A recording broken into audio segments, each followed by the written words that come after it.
Hello दोस्तों, कैसे हैं आप सभी का उज्जवल मेडिकल क्लासेज में स्वागत है। देखिए, नर्सिंग कॉलेज का मानता फर्जीवाड़े में नया अध्याय, जो कि आप नर्सिंग कॉलेज के जो मानता है उसका नया अध्याय शुरू हुआ है। देखिए क्या, अब 23,000 नहीं 8,000 स्क्वायर फीट में ही खुलेगा संस्था।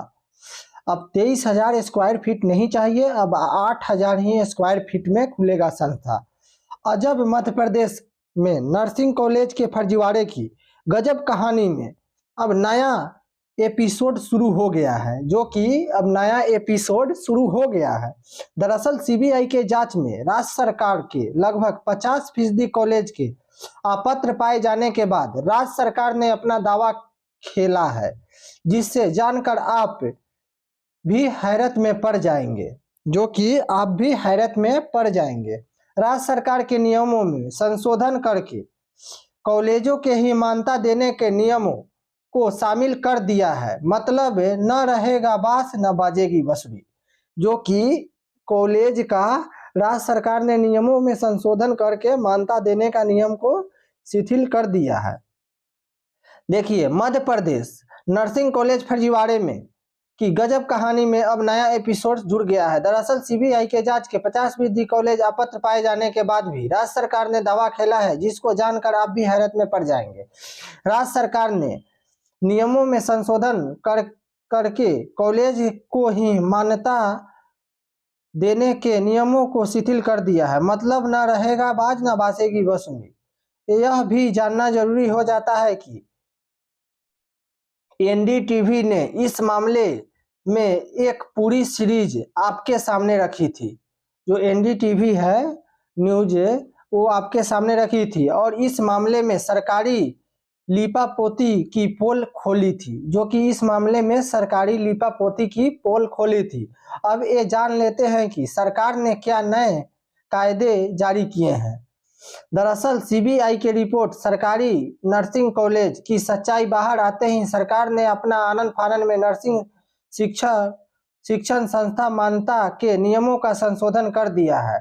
सरकार ने बाकायदा साल 2024 के लिए नियम बनाए हैं, जिसके मुताबिक पहले जिस कॉलेज को खोलने के लिए 23,000 वर्ग फीट की बिल्डिंग की आवश्यकता होती थी, अब उसी को खोलने के लिए 8,000 वर्ग फीट की बिल्डिंग की आवश्यकता होगी। हद ये है कि नए कायदे कानून जारी करने के चक्कर में सरकार ने नर्सिंग पाठ्यक्रमों को रेगुलर करने वाली अपेक्स संस्था इंडियन नर्सिंग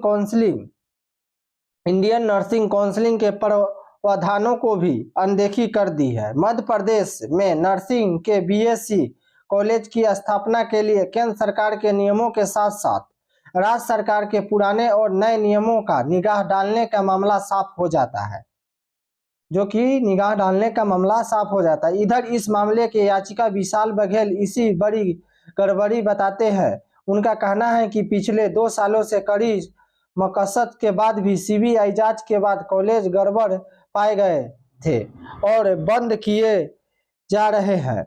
वे सरकार के नियमों के बाद अगले सत्र में नए सिरे के फिर मान्यता पाने पर अब सफल हो जाएंगे। याचिकाकर्ता ने इस मामलों को भी हाई कोर्ट के चुनौती देने की बात कही है। बता दें कि प्रवेश में नए नर्सिंग कॉलेज के मान्यता फर्जीवाड़े में हाई कोर्ट ने उन सभी 308 कॉलेजों की सूची जारी कर दी है, जिसकी सीबीआई की जांच की है। उसके नाम के सामने उपयुक्त, अपूर्ण, अनुपयुक्त की श्रेणी भी बताई है। सीबीआई रिपोर्ट से यह भी साबित हो जाता है, जो कि सीबीआई के रिपोर्ट से आपका यह भी साबित हो जाता है कि मध्य प्रदेश में 308 नर्सिंग कॉलेज में सिर्फ 169 नर्सिंग कॉलेज ही मानकों के अनुसार चल रहे हैं। सरकार ने हाई कोर्ट के सत्र 24 से 25 में मान्यता की प्रक्रिया शुरू करने की अनुमति मांगी थी। कोर्ट ने वह अनुमति सरकार को दे दी है, अब सरकार को करना है जो करना है। अगर आपको मेरा जानकारी अच्छा लगा हो तो वीडियो को लाइक और चैनल को सब्सक्राइब कर दीजिएगा। फिर मिलते हैं हम अगले वीडियो में।